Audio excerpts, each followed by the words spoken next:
Good afternoon, everyone. Thank you guys so much for joining us with our Ask Me Anything webinar with James Thomson at the Buy Box Experts.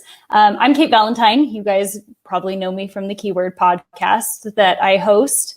And thank you so much for joining us, whether you signed up by hearing this on the podcast or through our newsletter. We are so excited that you are here, and we hope you're ready to bring a lot of questions to James.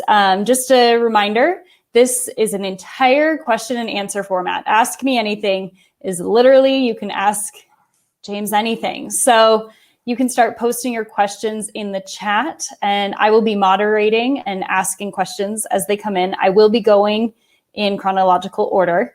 So if we do have a hard stop at 1 hour, if we don't get to your question, you can feel free to email me, kate@amazoninsiderpodcast.com, and I will pass that along. But I want to introduce James, and James, you can also let people know how to reach you as well if they have additional questions afterwards. Thank you for joining us. Welcome. Thanks for having me, Kate. It's amusing that we're doing a open Q&A on the same day that Mr. Bezos is being addressed by Congress. Yep. And having also to do Q&A. Hopefully this will be a friendlier conversation. Well, I told you beforehand, I am not a gotcha person. So don't expect any hard questions from me about what you're using with my data. But we thank you for joining us. Why don't you kind of introduce yourself a little bit? There might be those out there who are familiar with you, those who maybe this is the first time they're ever virtually meeting you. Great.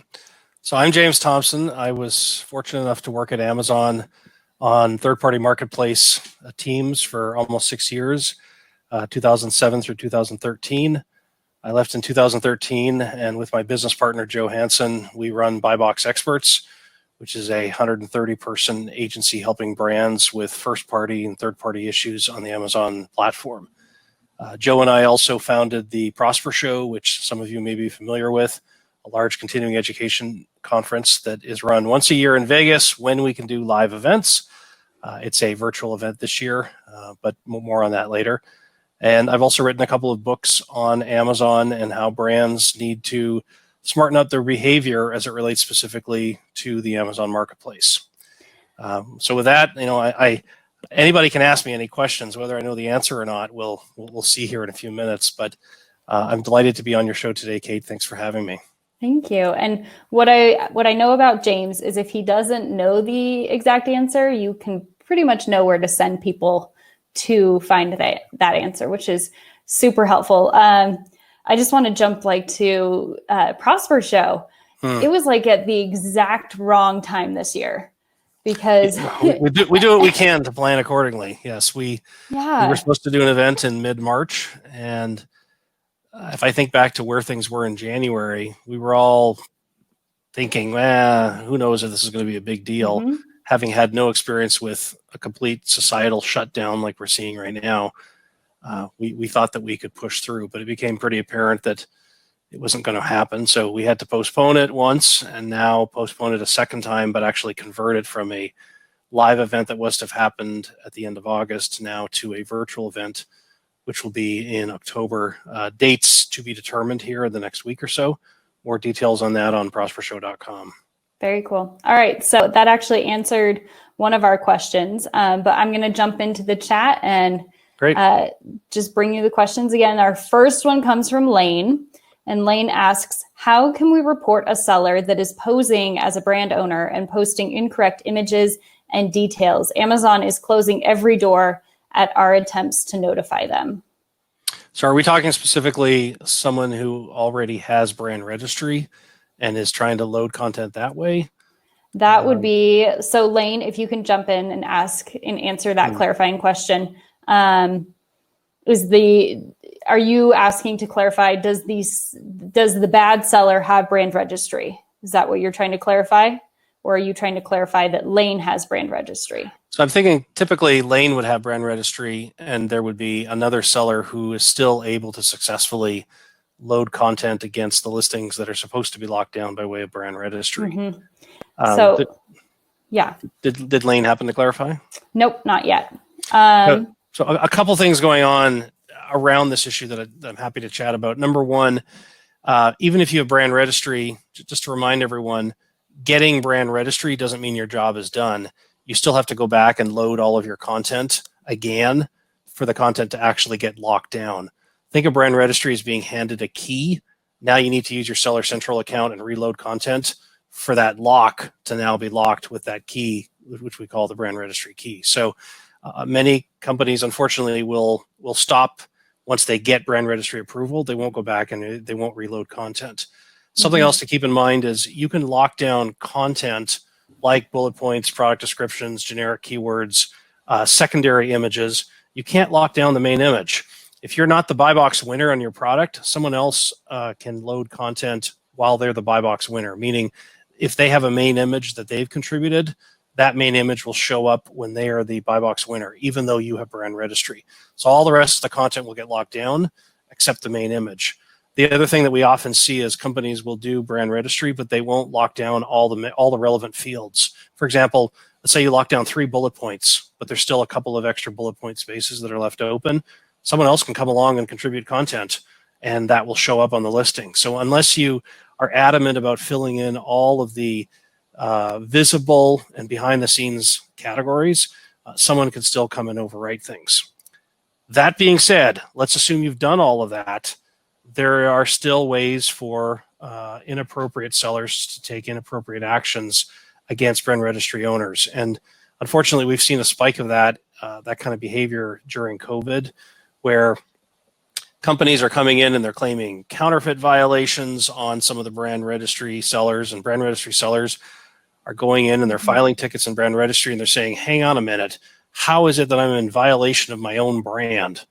Unfortunately, what happens is Amazon often will slam on the brakes on certain listings, delist them, and force the brand registry owner, or in this case, it could be just a legitimate seller, to have to justify, essentially to verify that, in fact, are you sure you're the brand registry owner? Are you sure that you're not violating someone's copyright on some of the content you've loaded?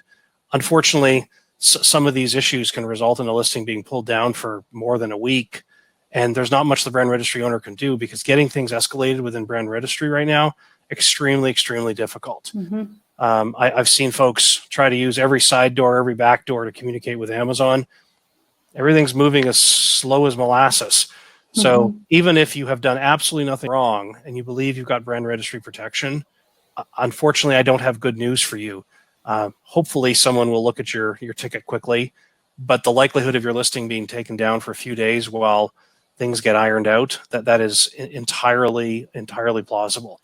I've also seen situations where brand registry owners have seen something happen to their listings and Amazon's moving slowly, and these brand registry owners, they're being asked to write a plan of action to contest some behavior that they didn't even do themselves. Often these sellers are having to go and hire an attorney who will work directly with Amazon legal.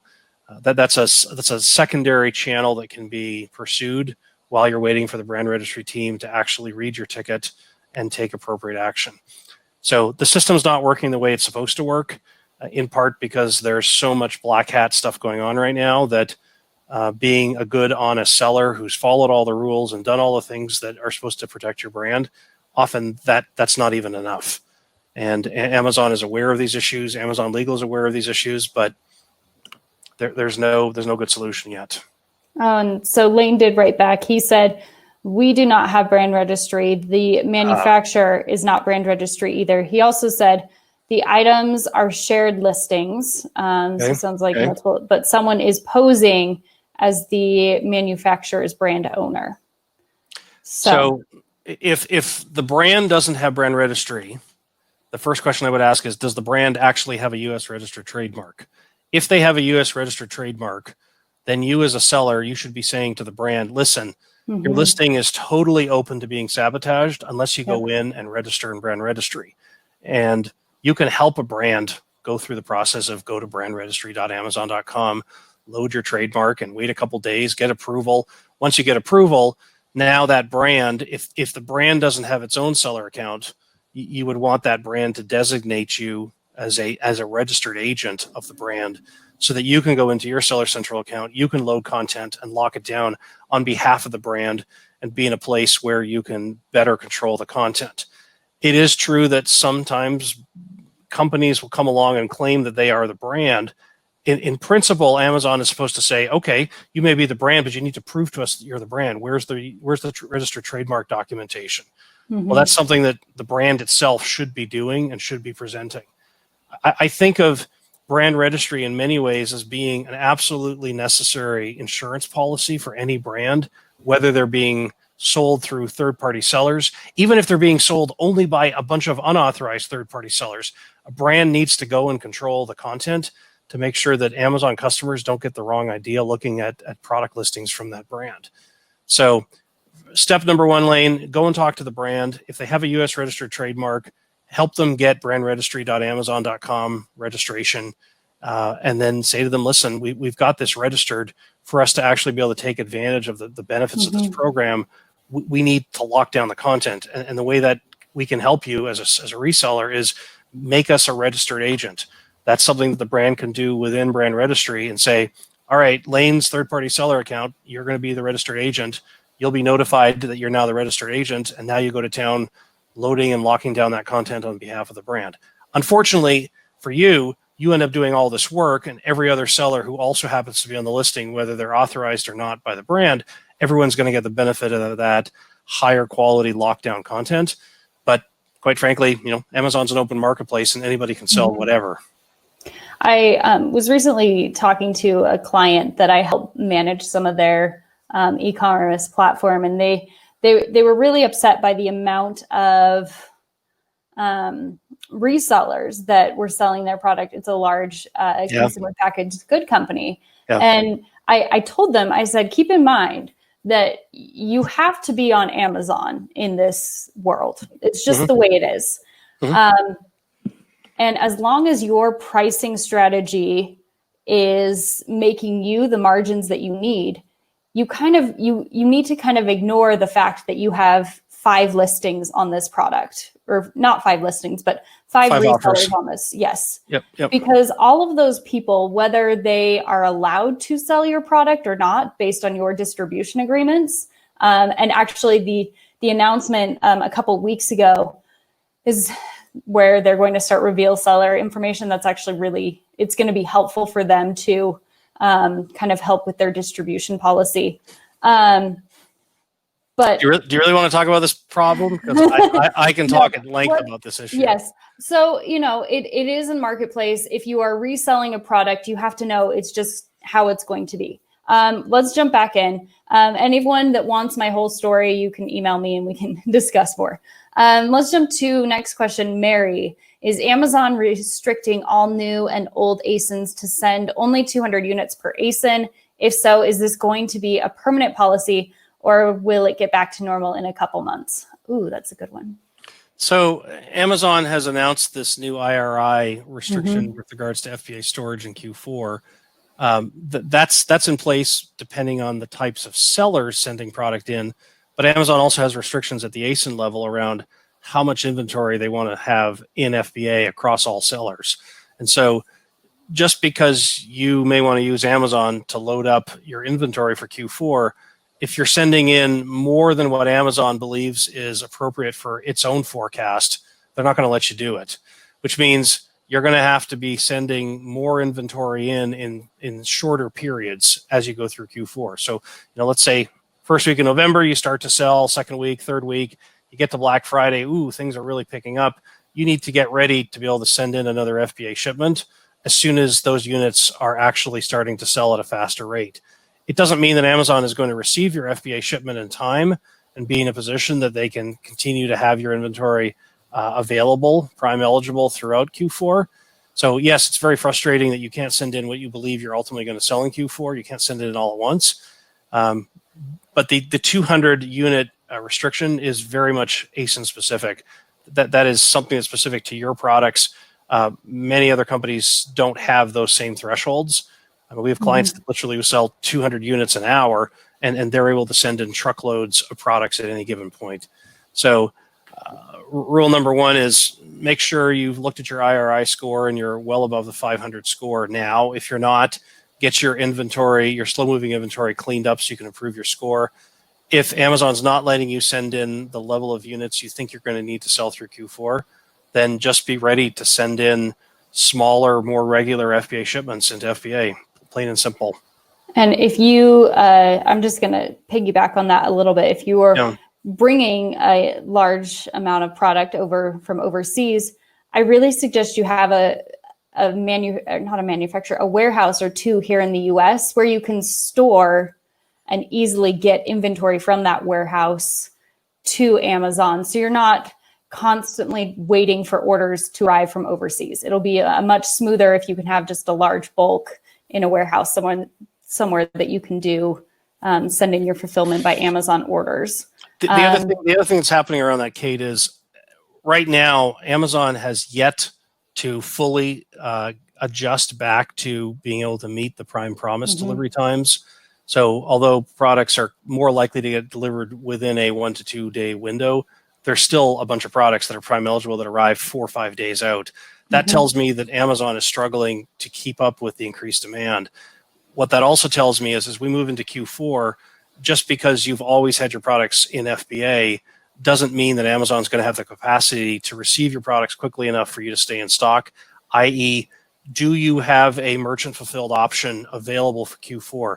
There's a very high likelihood that some of your products will run out of stock, either because Amazon doesn't let you put enough of it into FBA at once, or when you try to replenish, there's a delay in receiving. And all of that means is your products are going to be out of stock for some period of time. If they're out of stock on the FBA option, do you have at least an MFN offer also in place that allows you to make sure that at least customers can get some form of your product? So it's not that you're going to sell a lot through MFN. If you're doing proper inventory forecasting and you can get your FBA shipments received fairly quickly on these small batch basis, you should still expect this Q4 that there will be FBA stockouts because of some of the operational challenges that Amazon's still having. Yep. And if you need a company to help you with FBM, you can send me an email. I know a couple that I've used, and they're really good to work with. Next question from Amy. How are brands getting restricted when it looks like no one is actually managing the brand page because it looks terrible? Let me make sure I understand the question. When you say the brands being restricted, are we talking the listings are being pulled down because the brand storefront is terrible? I'm not sure. I'm thinking, how are brands getting restricted when it looks like no one's actually managing the brand page? Your guess is as good as mine. Maybe Amy, write back and clarify. I'm going to jump to our next question. I'm sorry, Amy. We'll take your question a little bit later. I'm not sure. It's restricted in a good way, restricted in a bad way. If you could clarify what you mean by that, please. And then this next one, is there something which a seller needs to do for lockdown or just re-upload the product or the content? Is there something which a seller needs to do for lockdown or just re-upload the content?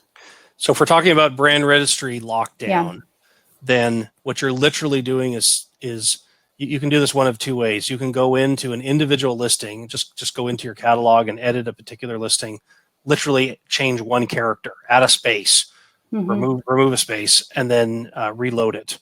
And because you've gone in, you've made some change, Amazon will accept all the content that's currently sitting on your listing for that particular ASIN. Granted, you have to do this ASIN by ASIN. If you've got a large catalog, my suggestion is go and request the category listing report, which is a special hidden report that you can ask Seller Central to open up for you. The category listing report comes in the upload flat file format. So you can actually get the file that you would otherwise have had to load if you were loading all this content from scratch. You take that flat file and you actually upload it again. You may end up with some errors in the upload because there's always the opportunity for an error in upload, but it'll allow you to upload in bulk and tell Amazon, I'm resubmitting all this content. If Amazon accepts all of those lines or most of those lines of ASIN code, then all of that stuff is now being locked down one ASIN at a time. So you have to go in and make some kind of a change or re-upload the flat file, which you can do, as I say, using the category listing report, which is a special report you asked for. And this is after After you you have get brand brand registry. registry. Okay, Yep. so that And answers. actually, just to clarify, after you have brand registry and you've told brand registry that your third-party account is tied to brand registry. Okay. So you may have gone in as a brand and said, hey, I'm brand ABC, give me brand registry. There is a question during the registration process for brand registry where you can say, do you have a 3P account? Sometimes you fill it out, sometimes you don't. Once you are approved, you want to make sure that you say, oh, yes, now that you've given me brand registry, I want to tell you that where I'm going to be loading this content, i.e., through this third-party seller account. This is the account where I want to have content authority to be able to lock down content through brand registry. Okay. So that also answers Mary's question. All right. So next, give me 1 second. Sure.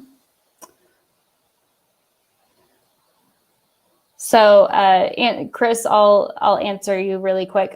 Prosper is going to be in October, a virtual event. Chris was just wondering if it's happening this month. Wendy is wondering, why are we losing the buy box when we are the lowest price? So you can lose buy box for about a dozen different reasons.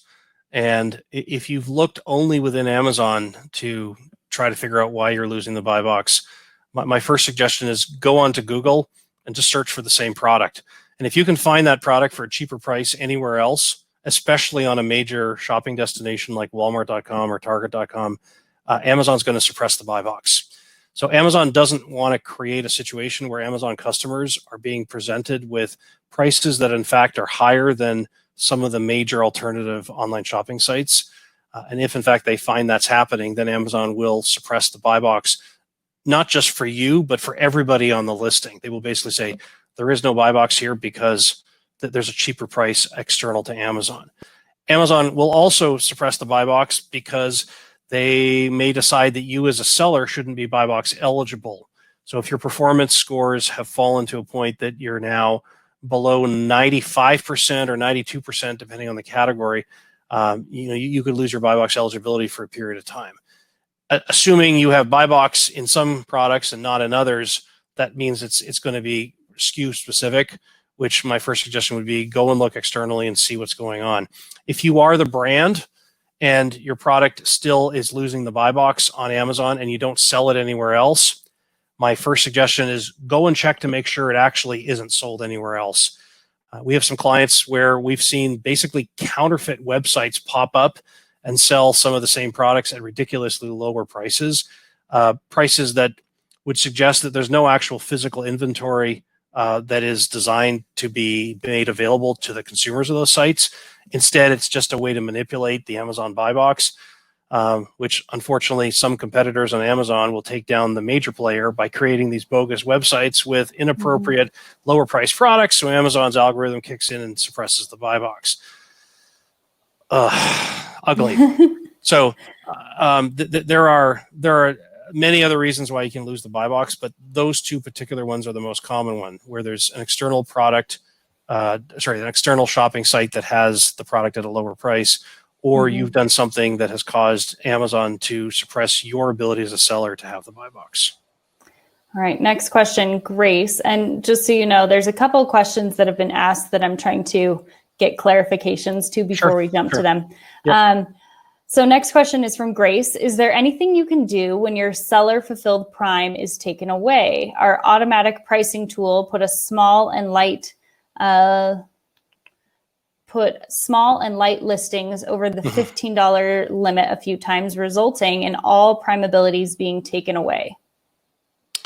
So there's a couple parts to this question. Seller fulfilled Prime program still very much in beta.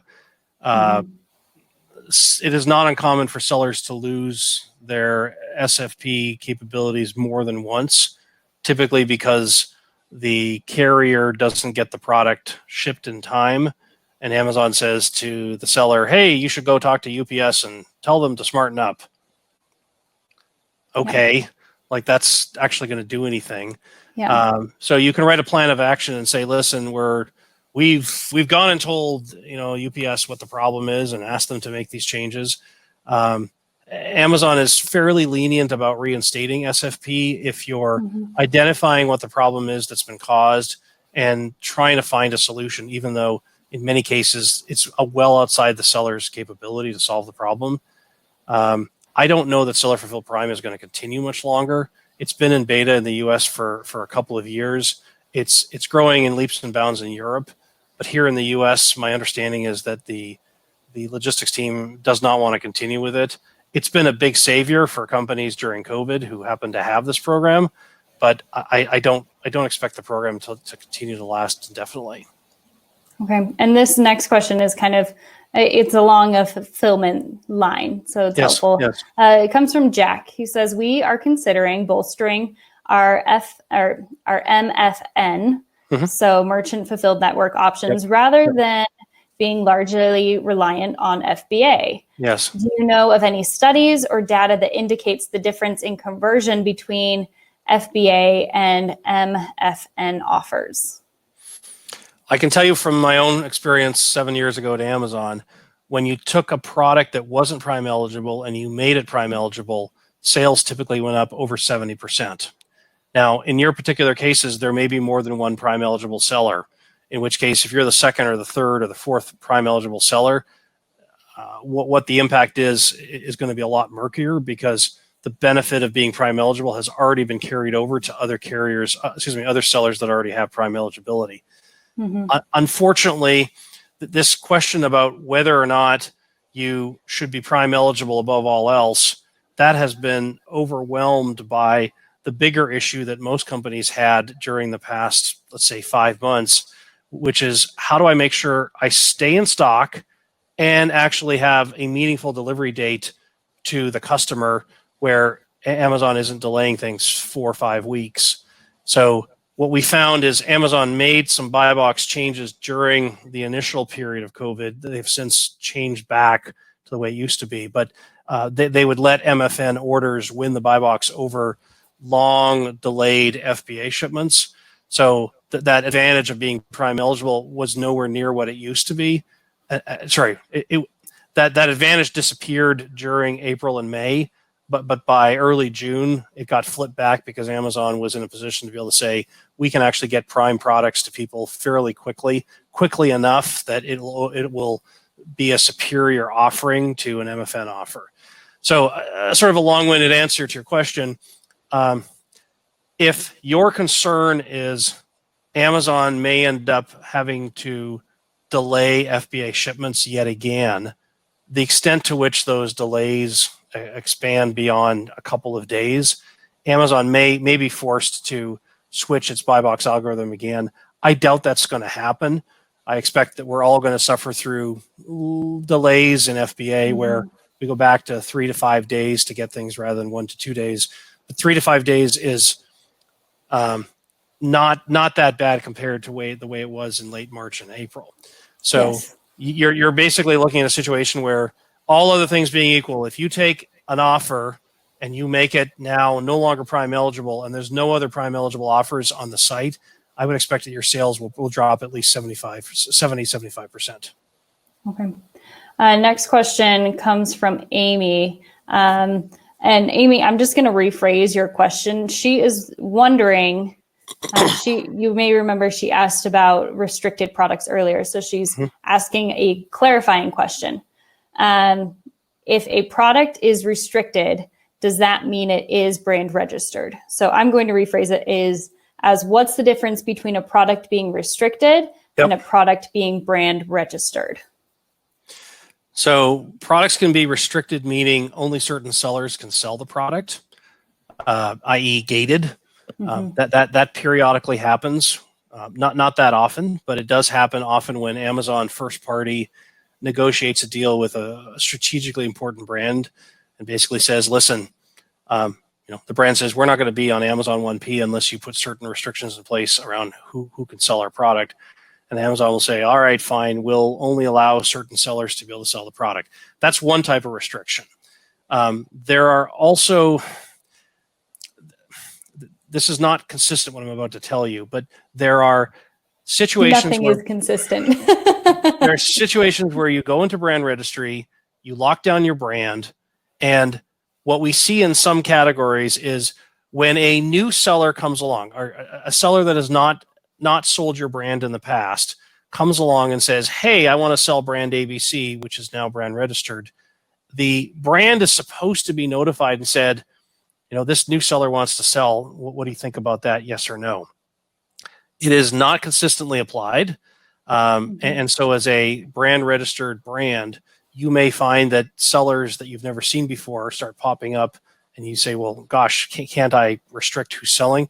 Brand registry is not meant to be a distribution management tool. It's meant to be a branding management tool. So if you're using brand registry to limit who's selling your brand, assume that any benefits you get to limiting who sells your brand is almost by good luck rather than by design of the brand registry process.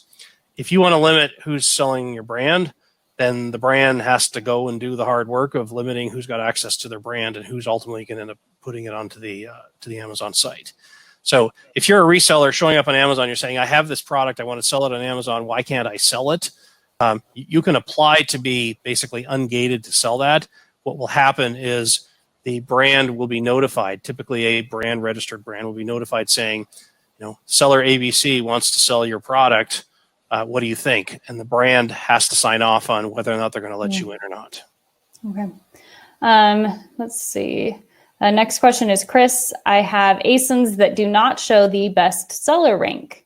I'm assuming that means he has some ASINs that do. What could be wrong with the listing that would cause this? Yep. So there's lots of glitches. Lots of glitches cause this, but there are also some categories that don't show bestseller rank. For example, if I sell electronics, I won't be able to see the bestseller rank for electronics. I may be able to see the bestseller rank for a subcategory within electronics, but I won't be able to actually see the electronics bestseller rank of 5,000. It's not information that's published. So if any of you are using tools like Jungle Scout, for example, it won't give you an estimate of trailing 30 days of sales because there is no information to estimate that with. With most categories, there is information. There are also situations where there's no bestseller rank because the bestseller rank is beyond the millionth selling product in that category. So if you're a brand new product with basically no sales or few enough sales that there's a million products ahead of you in that category, you won't have a bestseller rank. Okay. Next question comes from Mary. Can we use Amazon for multi-channel fulfillment without keeping the listing available for Amazon customers? I don't know the answer to that question. You used to be able to do that. I know that there was a way to do it through the API. I don't know how to do it if you have a Seller Central account. I don't know how to deactivate it manually. I know it can be done through the API. I just don't know how to do it manually in Seller Central. I'm sorry. And I'm assuming she multi-channel fulfillment. So you, without keeping the listing, so you're selling things on other marketplaces and fulfilling through. That can also get messy. I have heard horror stories of orders being fulfilled through Amazon, other marketplaces that can be. So it's just something you want to look into, Mary. Let me put it this way. If you don't need those products to be sold on Amazon for any reason, don't ship them into FBA and then turn on MFN. See if you can find an alternative fulfillment service that will only do fulfillment for your products in those non-Amazon channels. MFN is rarely competitively priced with what you could get through a 3PL that's doing order fulfillment for you. Obviously, if you're just doing small volumes through MFN, it may be inconvenient to have to split your business in different ways, but it's very awkward to use MFN just for non-Amazon, to use inventory just for MFN. I would pull it and distribute it some other way. And just just kind of a food for thought. If Amazon is having a backlog at warehouses and at FBA trying to get orders out, and they have orders that are not going to Amazon customers. Not going to be prioritized. Yes. All right. So Jack has a question. He says, we are a top 500 seller with an IPI in the low 400s. Yep. What metric do you believe has the biggest impact on that score? It appears to us that it is sell-through rate.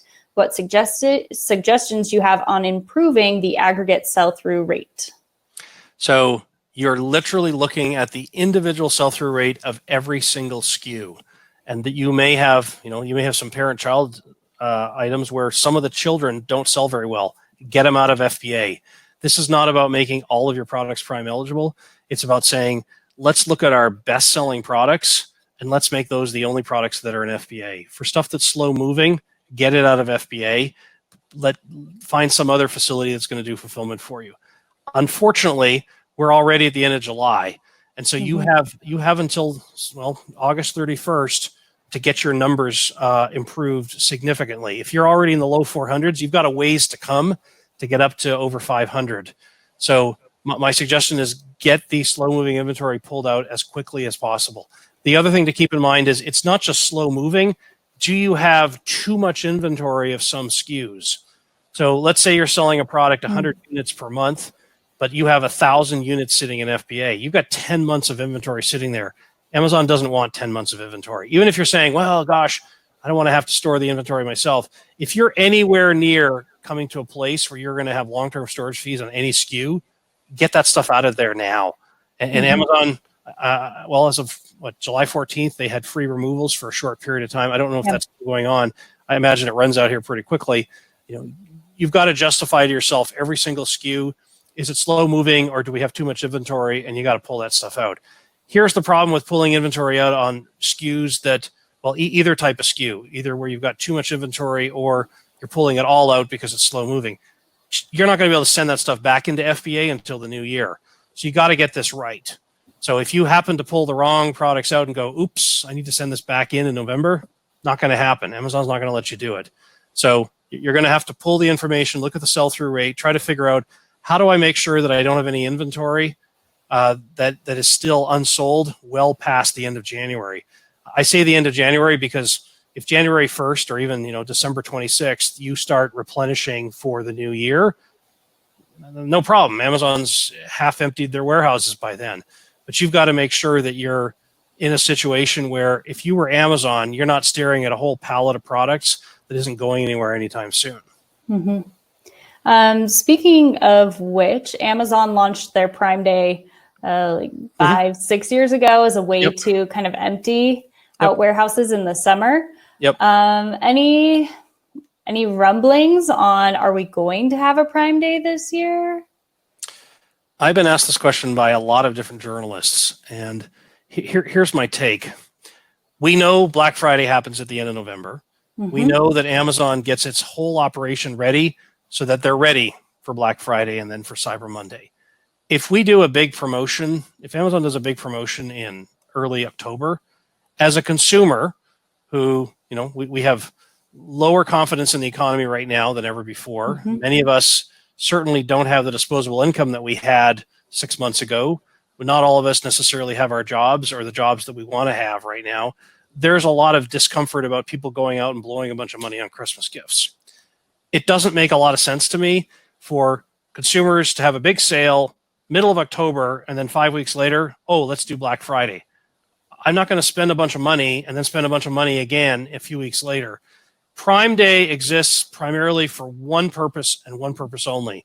That is for Amazon to sell its brands to consumers, whether that's Kindle equipment, whether that's Echo, whether that's Prime memberships. That's the primary focus. Yes, a bunch of third-party sellers and 1P brands can offer heavy discounts. They're funding all of those discounts. Amazon's not doing any of that. So yeah, there's a bunch of stuff that other companies can do to generate some top line, but obviously much lower margin sales.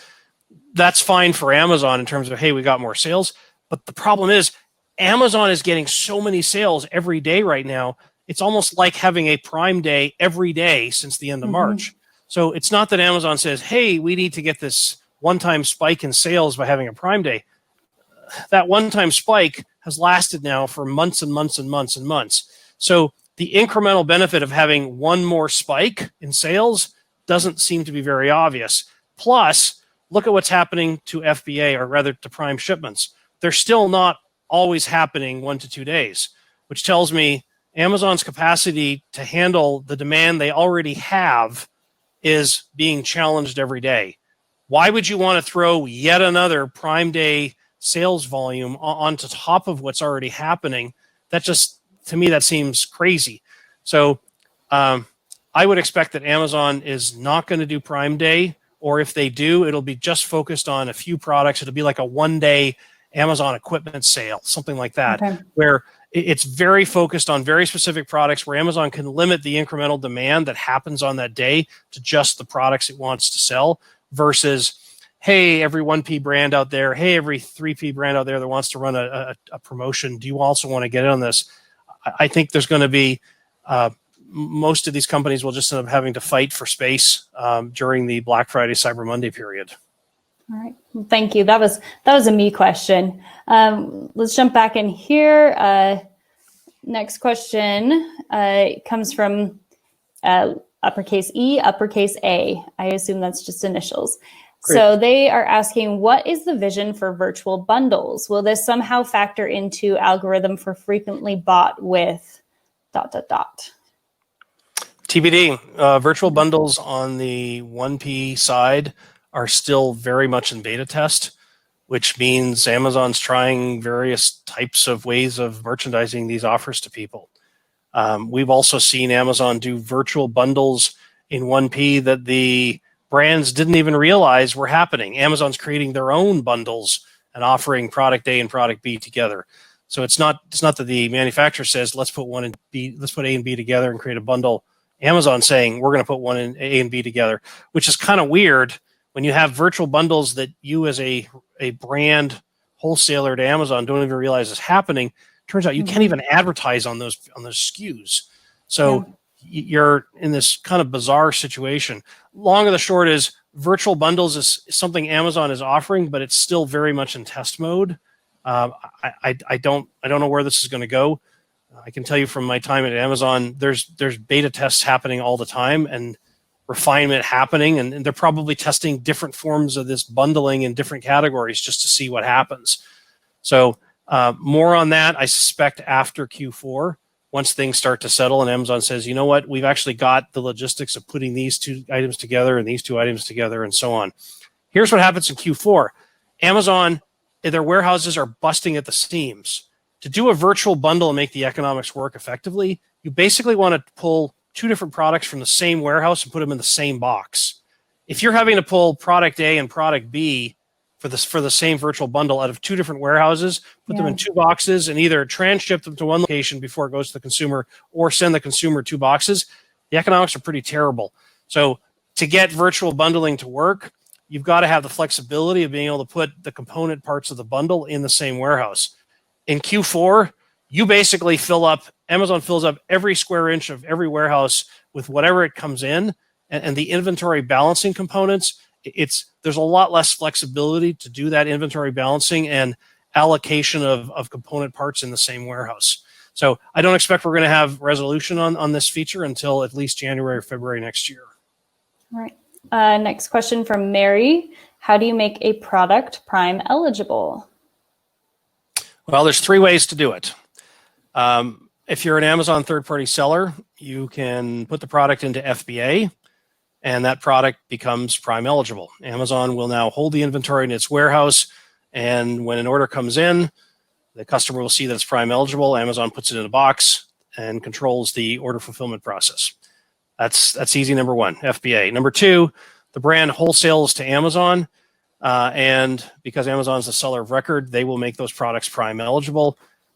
Even on oversized products that may take a couple more days than the usual Prime eligible product, Amazon will still typically designate Prime eligibility because they are the seller of record and they want customers to buy Amazon's owned inventory. The third way to become Prime eligible is through the Seller Fulfilled Prime program that we talked about earlier. Unfortunately, that is a beta program that is closed to new sellers, closed to additional sellers in which to participate. So if you're not in Seller Fulfilled Prime today, forget about it. It's not going to happen, at least not here in North America. If you're European-based, Seller Fulfilled Prime program was still open for registration as of a week or two ago. I don't know if it's still open this week, but I know a couple weeks ago it was. And that's a program where basically you put the inventory in your own warehouse. you have demonstrated to Amazon that you can get the orders out the door into customers within the same delivery time that Amazon promises customers through its Prime program. If you've been able to do that consistently, meaning 98, 97% of the time, then Amazon will allow you to designate your warehouse as a Prime eligible warehouse, meaning you can ship your products out of your warehouse through your third-party seller account, and they're still Prime eligible, even though Amazon never touches the inventory. Okay. Next question, Rulon. What is the best way to use category settings on a product? We had a product win #1 hottest new product in a category, and it sold well until 4 months later when Amazon removed the listing, stating it was categorized wrong. We appealed and got reinstated in the same category, but our other products in a similar category all took a major hit. Any thoughts? So the item type keyword that you use to classify your product, it is common for products to overlap in more than one category. And this question about, do I put it in category A or category B? Well, often you want to put it in both, but you got to pick one. Sometimes Amazon will say, if it has a certain item type keyword, we will actually present it in search in more than one category, because we recognize, for example, that sports apparel, is that a sports category or an apparel category? Well, it could very easily be in both. There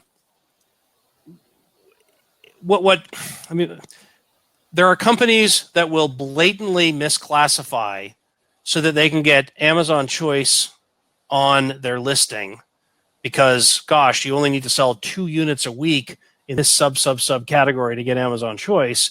Whereas if you want to get it in the category it's supposed to be in, you have to sell 200 units a week.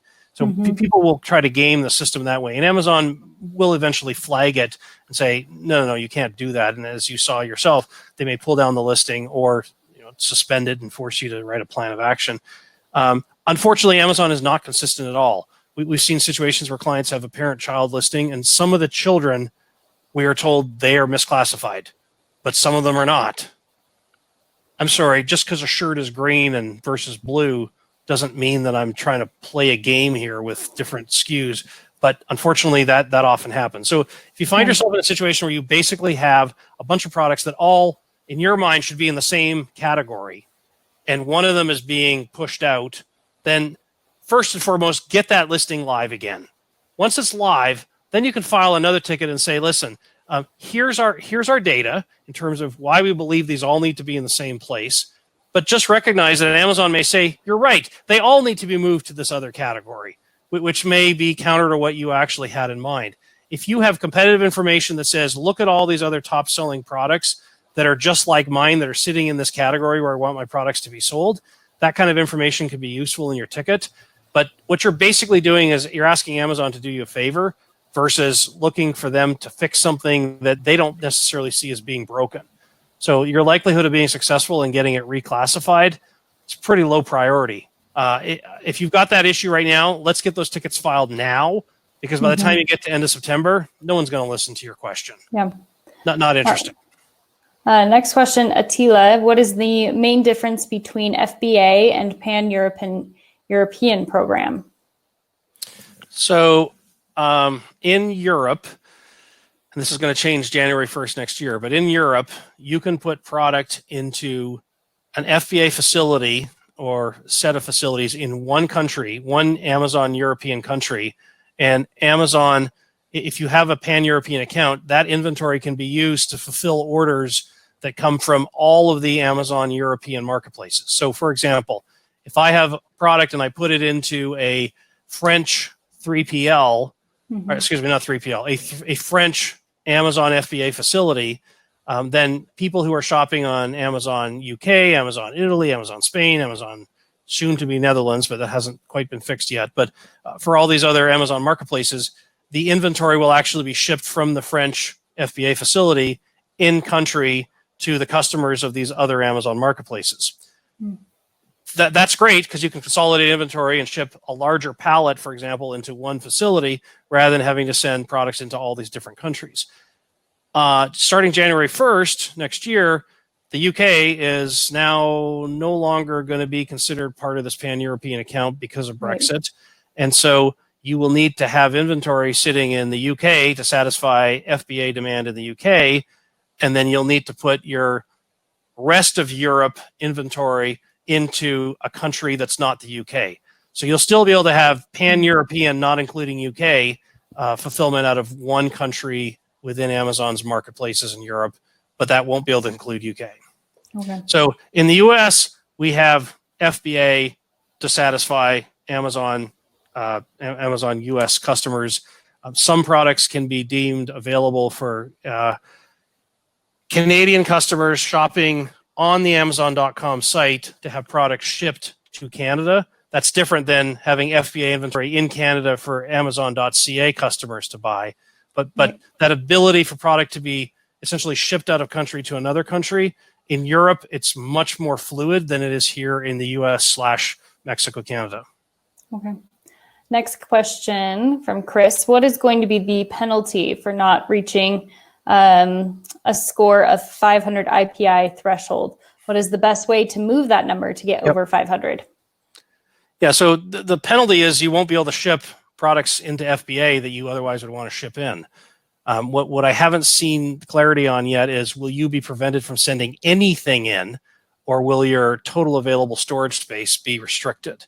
I suspect it will be greatly restricted down versus being completely cut off. But the basics here are, I mean, the main penalty is you won't have enough Prime eligible inventory to support your Q4 demand that you otherwise would like to see satisfied with Prime eligible inventory. So we talked a little about this earlier in our discussion. If your score is well below 500, you need to go through and you need to examine every SKU that you have and figure out, is this a slow-moving product that's not going to sell out anytime soon of the FBA inventory in place? Or do I have too much inventory, in which case Amazon has a bunch of your stuff sitting there that won't sell anytime soon in Q4, in which case you probably want to pull back some of that inventory. The other alternative is if you've got too much inventory and you think you can sell through it quickly, run a promo now, because you got to get through that inventory now before the end of August. So if you don't want to pull it back, and quite frankly, you don't really have anywhere to send it, or you don't want to have to manage the aspects of handling the inventory, just do a crazy sale. And the sale is not just cut the price. Make sure you put some of the investment of that discount back into advertising to drive a whole lot more traffic to your listing so that you can get eyeballs on your product and hopefully sell through enough of it. It's a little bit of a risky situation, but if you've had success in the past doing promotions and being able to sell through 5x the normal demand because you do some sort of a discount or some sort of a promo, then certainly look at that as an option. The reality is Amazon doesn't want your slow-moving products. They don't want their warehouse full of stuff that's not going to be sold anytime between now and the end of the year. So you basically have to respect how Amazon wants to manage its turns of its warehouse.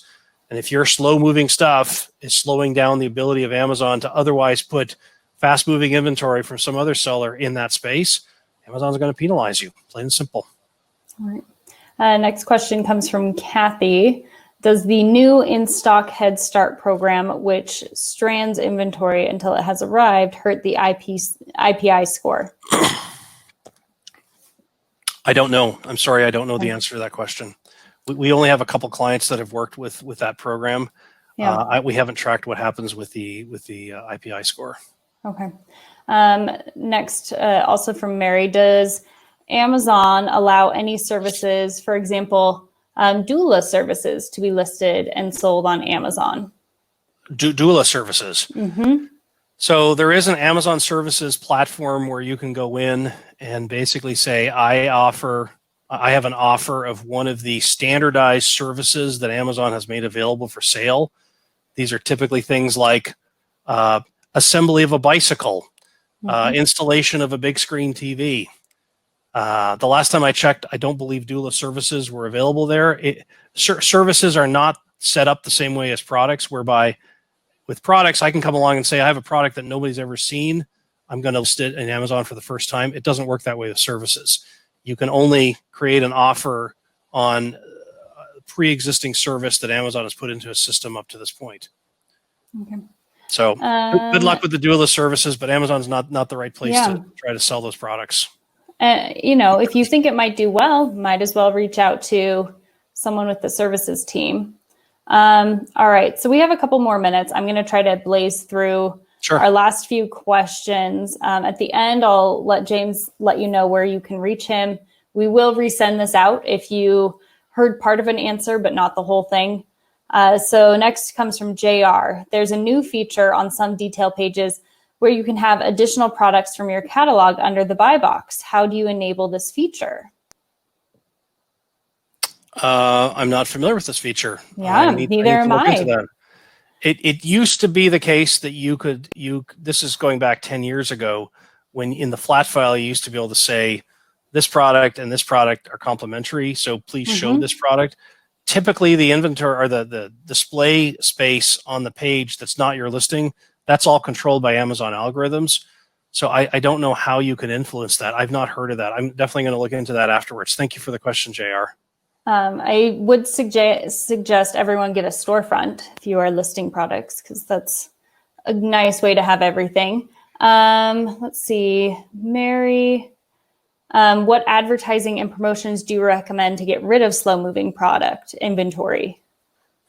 So I'm not a big fan of just doing a price discount, because typically the reason things are not selling is there's not enough eyeballs on the product. So if you're going to do a promotion, you're going to spend X amount of money discounting the product. You can spend part of it on price discounting, but I would encourage you to spend a disproportionate amount of it on advertising to drive traffic to the listing. So let's say, for example, you have a product that sells normally for $40 and you decide you're going to sell it for $30. Rather than just selling it for $30, let's sell it for $33, spend $3 on traffic to drive it to that site. Or better yet, spend $5 on a price discount, offer a $2 coupon code, which will get you a nice little visual prompt to consumers, and then spend $3 on advertising. You spent the same $10, but you've done a lot more to drive traffic to the listing, trigger the attention of consumers, and get them to actually look at the product. One other qualification to that: don't do a promotion on a listing if the listing isn't properly set up. If you don't have good images, you don't have good bullet points, it doesn't matter how much traffic you drive to it. All you're doing is reinforcing the aspect that your product really is a dud. So if you're going to do a promotion, make sure your listings first and foremost look pretty good. They don't have to be amazing, but they have to be pretty good. And then you can get to the point of thinking about how to discount it. So all that money you spend on discounting, some of it might have to be spent short term, getting better images, getting better bullet points. Once that's done, then look at driving traffic to the listing through paid advertising. Look at potentially doing some price discounting, and look at potentially using coupons. I love coupons because it turns out the differential attention that listings with little coupons get is way higher than it should be, given that the coupon could be, a silly $1 off on a $40 item. But as a consumer, it makes you feel empowered, because you get to click that. You get to choose, do I want to pay the extra $1, or do I want the coupon? So it's like a very nice, when I see a coupon on a listing, I get excited as a shopper. We have a bunch of other questions, and I'm so sorry, we're just not going to be able to get to them. Jack said that he thinks that the question JR said is the additional products from the catalog. He says it's a beta add and accessory program. So that's something we can both look into. I will probably look into it and circle back to do an episode with you on the podcast. How can people, thank you everyone. How can people get a hold of you? Where can they find you? All of that good stuff before we say goodbye. So for our educational event, Prosper Show, you can go to prospershow.com. There's all sorts of ways to contact different people within Prosper Show. As it relates specifically to our BuyBox Experts agency, you can reach me at james@buyboxexperts.com. Thanks for having me on today. Appreciate the time, Kate. Thank you. And you can reach me if you have something you want me to dive into for the Keyword Podcast. You can find me at Kate@AmazonInsiderPodcast.com. Thank you all. Bye. Bye-bye.